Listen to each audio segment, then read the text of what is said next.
Don't let that title throw you off. This is not a totally negative "you guys are idiots" video. In the recent videos I uploaded, there have been some comments about champion viability that were rather concerning. A lot of people misunderstood what some of my criticisms for champions truly mean, and some people overvalue champions based on unrealistic scenarios. First things first, there were some comments where viewers were upset that I even tried to state that some champions weren't all that useful or good in comparison to other junglers, as in that every jungler has their uses. While this is technically true, it's not totally realistic. There is no doubt that some champions are better than other champions, sometimes in more than a few situations. Some champions have very limited uses, and some of those champions get outdone by others for the same use. Yes, player skill does matter as well, but it can only carry you so far in certain situations. A topic that needs to be covered badly is what I dubbed the solo queue paradox. This is the major reason why I think a lot of people get confused easily when talking about champion prowess in anything. In solo queue, you can play any champion and you could theoretically win with anything you do as long as you're good with it.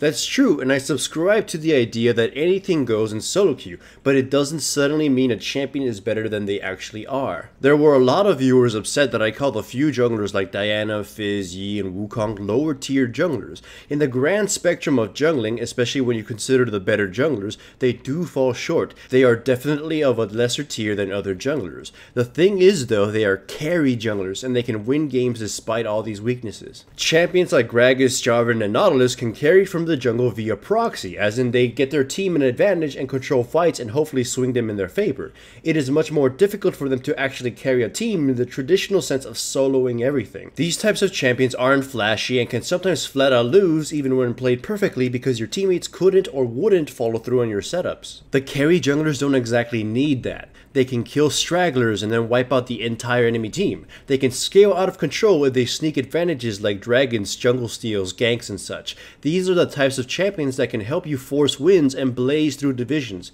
if you're good enough. People thought I was calling these champions unusable and utter garbage. I was calling them flawed junglers, but I never doubted their carrying potential. If you want to win and just win hard, then playing jungle carries is the way to go. In past seasons, I actually used flawed junglers like Riven, Darius, and Jax to climb divisions because they could end people and I didn't have to worry about my initiations as Nautilus not actually being followed through. So let me restate that. They may not be the best junglers, but they are some of the best picks you can make if you want to carry your teammates instead of expecting them to do something properly. It's the same idea as playing ranged carry every game because you don't trust some random person in the solo queue to be the MVP. This is the solo queue paradox though. These types of champions, the carried champions, seem better than they actually are because they just win games and make it seem simple. However, there is a reason they aren't really picked in organized play, as their shenanigans can be kept under control.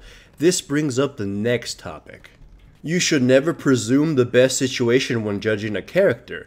So many players do these baffling suggestions for champions with a full 6-item build that could only be obtained when you're either mega fed or the game spanned over 50 minutes. You should never assume you will obtain even a kill during a game. Never act as if you'll have anything that is not readily available to you. This means you shouldn't assume you'll be securing dragon kills for your devour, enemy jungle farm, or kills on the enemy, or lane farm, towers, or anything. We've all played those games where we stomped and became super massive, but we've also played those games where nothing happened, or those games where we got stomped ourselves and had to play from behind. This idea is even more important for junglers as it's the role most likely to be screwed by the enemy and even teammates. This is why whenever I suggest anything for a champion, I only give 3 items. There is the rule of 2.5 items being completed by mid-game in an average game. Without counting boots, this means your jungle item, a fully built non-luxury item like Randuin's Omen, and then the component of another item. This is why I always rave for non-carry junglers to get items that have multiplicative values.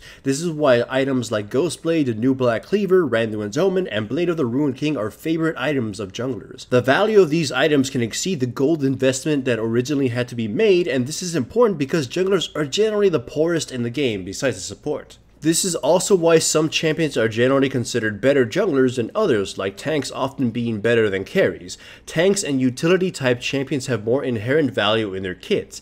It doesn't matter how poor you are, since the CC your kit packs is already valuable as hell. Utility kits allow a champion to make do with less gold and increase their inherent value by simply building tank builds, and thus surviving long enough to use more rotations of their skills. On the other side of the spectrum, carry junglers often do not have inherent value in their kits. They're mostly damage, and any utility such as crowd control is often not there for helping the team, but to help them control the target enough to finish killing them off. Basically, they help themselves out more than they're trying to help out the team. The carries with natural steroids such as AD boost, attack speed boost, mobility, burst tend to do better than others for the same reasons tanks do. They already have value built into their kits to give them an artificial gold boost of some sort.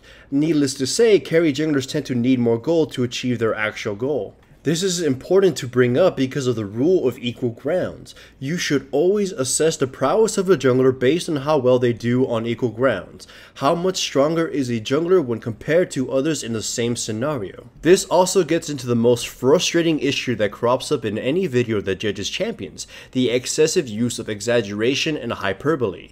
I'm sure plenty of you have read these comments or had someone tell you something is super amazing or the best thing ever. I can explain this better with a notorious comment I received a year back that started a running joke from my channel and Facebook page.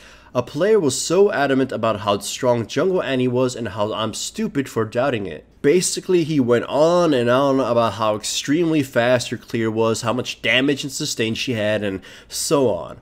I argued with the person, though I probably shouldn't have, that calling Jungle Annie super strong is silly when you compare her to other champions. If you were to compare her to someone like Lee Sin, who is a godlike jungler, you wouldn't be able to use the adjectives you're using for her. I told him that if he's going to keep saying that Jungle Annie is strong, then how would he describe a champion like Lee Sin who is better? Is his ganking super mega kawaii sugoi level? Is his sustain ultra mega giga level? Is his damage super ultra giga kawaii senpai pancake taco level? Consider this when you think of comparisons between junglers. If you believe someone like Diana's ganks are strong pre-6, some people became very aggressive with this, then what would you consider the ganks of Pantheon, Elise, and Jarvan, whose ganks are eons better than her? Should you insist on calling Aatrox's clearing speed extremely fast when the speed is dwarfed by the likes of Shyvana, Udyr, Master Yi, and several others? It is perfectly fine to like a certain champion and be excited for them, but overselling them is generally the wrong thing to do.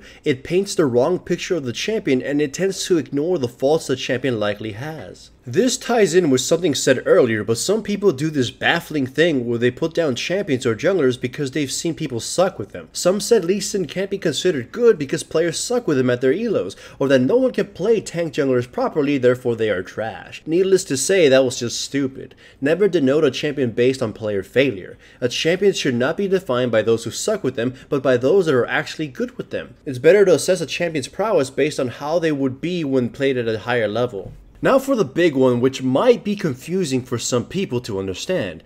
Did your choice actually matter at all? To put it simply, did your champion choice actually win the game, or would you have won regardless? I can't tell you how many games I've had where I won and felt like I could have won the game drunk and blind. Either the enemy team was all on tilt, they had some DCs, they had horrible communication, or whatever, the enemy team simply got crushed.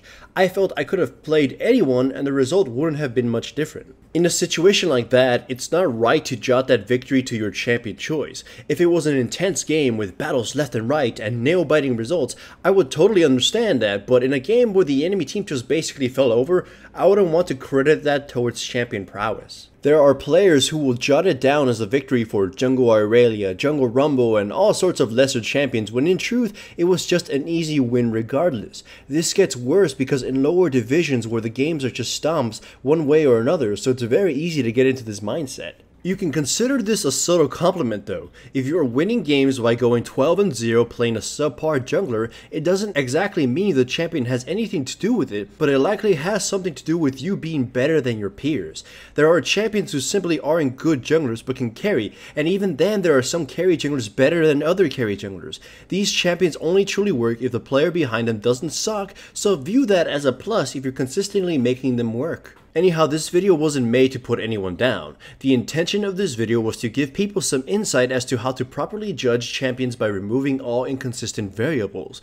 You shouldn't get upset if someone doesn't think highly of a champion you enjoy, since it's not supposed to be an insult to those who play them, but a simple critique of the champion. This means that you should never let yourself not pick who you prefer to play. Even if someone else thinks less of a champion you like, it's better to play the champion you know and enjoy rather than one you're forcing yourself to play. I'd recommend your favorite jungler to you more than I would recommend a meta champion anytime. This channel is supported by my sponsors, Crunchyroll, Pro Build Systems, and Loot Crate. Check out the description below for links to the websites. Signing up for any trials, including Crunchyroll's free anime trial, greatly supports my channel. Also remember to give the video a like to support the channel and subscribe if you haven't yet.